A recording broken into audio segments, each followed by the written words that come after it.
நோன்பு இல்ல. நோன்பு பிடிக்கிறது சாப்பிடாம பிடிக்காம இருக்கிறது மட்டும் நோன்பு இல்ல. நோன்பு பிடிக்கிறது என்ன? நம்முடைய பார்வையை ஹராமான விஷயங்களை விட்டு பார்க்காம நம்முடைய பார்வையை பாதுகாக்கணும். நம்முடைய காதுகளை ஹராமான விஷயங்களை கேட்காம நம்முடைய காதுகளை பாதுகாக்கணும். நம்முடைய நாவை ஹராமான விஷயங்களை விட்டு பேசாம நம்முடைய நாவை பாதுகாக்கணும். இதெல்லாம் சேர்ந்ததுதான் நோன்பு என்பதாக சொல்லுவோம். அதே மாதிரிதான் இந்த எஹ்ராம் அப்படின்னு சொன்னா வெறும் நறுமணத்தை பூசாம, இந்த சோப்பு பயன்படுத்தாம, நகை வெட்டாம, முடி வெட்டாம இருக்கிறது மட்டும் எஹ்ராம் அல்ல. எஹ்ராம் அப்படிங்கிறது நம்முடைய பார்வைகளையும் ஹராமை விட்டும் பாதுகாக்க வேண்டும், நம்முடைய செவிகளையும் ஹராமை விட்டும் பாதுகாக்க வேண்டும், நம்முடைய நாவுகளையும் ஹராமான விஷயங்களை விட்டும் பாவங்களை விட்டும் பாதுகாக்க வேண்டும். இதுதான் உண்மையான எஹ்ராம் அப்படிங்கிறது.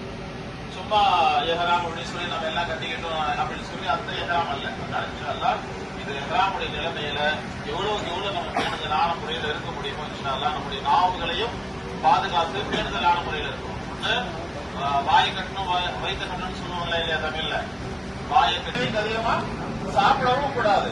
தேவைக்கு அதிகமா சாப்பிட்டா எங்க நிக்கணும்? நம்ம இங்க நிக்கிற நேரத்தை விட பாத்ரூம் முன்னாடி அந்த டாய்லெட்டுக்கு முன்னாடி நிக்கிற நேரம் தான் என்ன ஆகும்?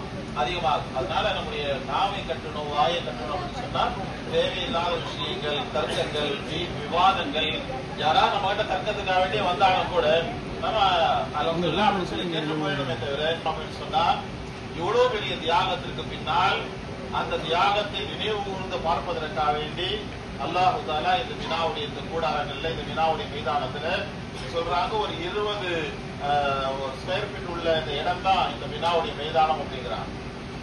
இதுலதான் 30 லட்சம் 40 லட்சம் ஹாஜிகள் என்ன செய்யறாங்க? தங்கி இருக்கிறாங்க. இந்த இடத்துடைய மதிப்பு என்ன அப்படின்னு சொல்லி நமக்கு தெரியுதா இல்லையா? வந்து பின்னாடி தான் தெரியும். கபருடைய அளவை விட சின்ன அளவு தான். கபர்லயாவது 2க்கு 6 சைஸ் 2 அடி அகலம் இருக்கும், 6 அடி நீளம் இருக்கும். ஆனா இந்த ஒரு பெட்டுக்காக வேண்டிய ஹாஜியர் எவ்வளவு கொடுத்தான்னு கேட்டு பாருங்க. இந்த 5 நாள்கள் நம்ம இங்க தங்குறதுக்காக வேண்டி 5500 ரியால், 5500 ரியால் நம்ம ஊருக்கு இந்தியன் ருபீஸ்க்கு கணக்கு போட்டு பாருங்க எவ்வளவு வரும்? 2 லட்சம் ரூபாய் வரும். அப்ப இந்த இடத்துடைய மதிப்பு என்ன, மரியாதை என்ன அப்படின்னு சொன்னா அவ்வளவு பெரிய விஷயம் அது. ஏன்னா ஒரு பெரிய தியாகத்தை ஹஜ்ஜுடைய சஃபர் அப்படிங்கிறது இருக்கு. ஹஜ்ஜுடைய செல்லமாக தங்களுடைய தாவாவுடைய வேலையை ஆரம்பிச்சாங்க.